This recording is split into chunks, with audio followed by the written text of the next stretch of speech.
Nous voici sur DaVinci Resolve, j'espère que vous allez bien. Aujourd'hui, on va voir un petit peu comment créer des sous-titres et des sous-titres automatiques, bien entendu, parce que sinon, ça n'a aucun intérêt de créer des sous-titres, on va dire faire du texte, ça va être beaucoup trop long.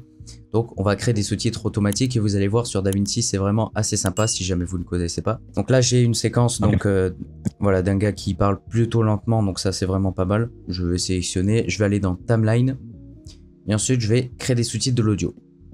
Voilà, donc ça va être pour générer les sous-titres automatiques. Donc là, il y a plusieurs paramètres, on va voir ça en détail.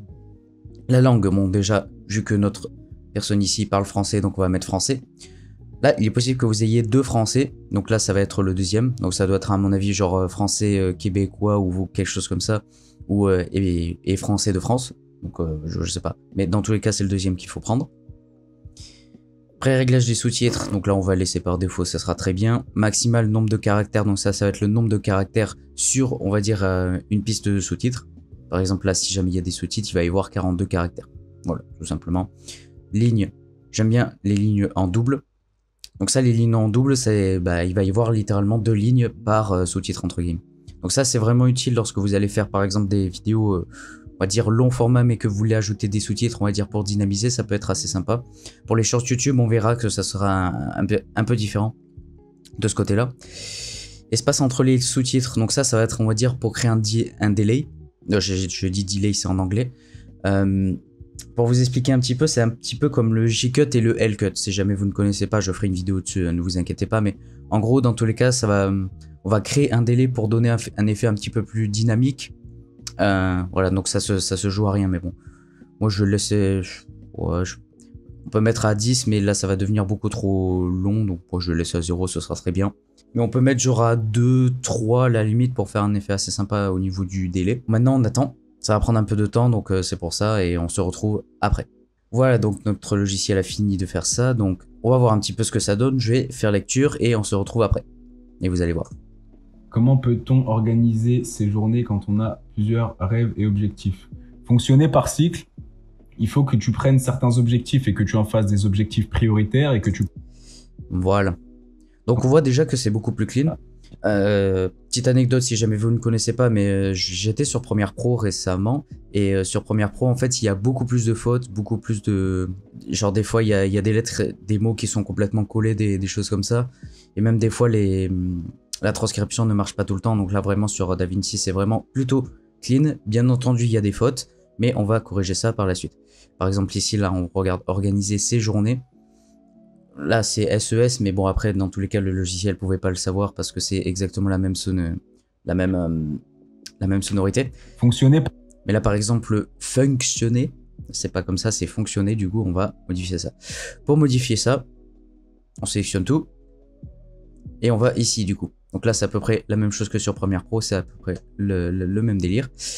Donc, pour modifier notre police d'écriture, on clique dessus sur la piste de sous-titres ici. Et là, après, on vient ici et on va pouvoir un petit peu modifier tout ça. Ici, ensuite ici, là, le fonctionner. Bien entendu, normalement, voilà, là, c'est pas mal.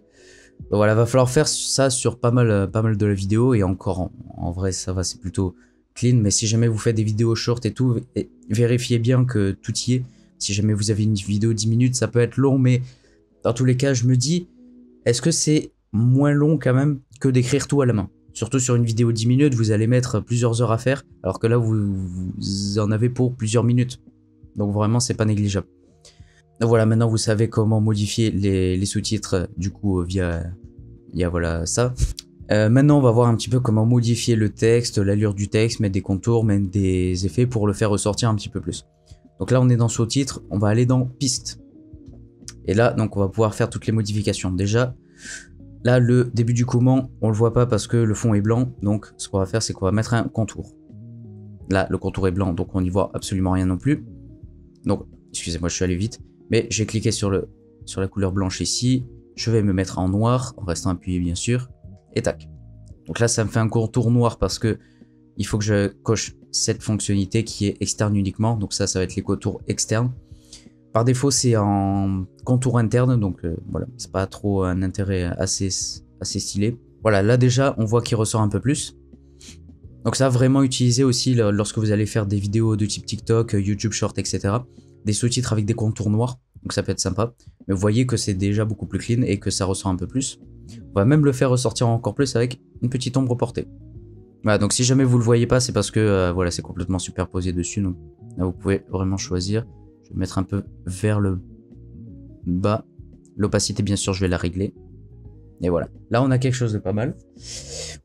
Ce qu'on peut faire aussi, un effet assez stylisé. Donc là, c'est juste une partie comme ça. Je vais désactiver ça. Je vais désactiver les contours. Tac. Et je vais mettre un arrière-plan. Donc ça peut faire un effet assez stylé aussi.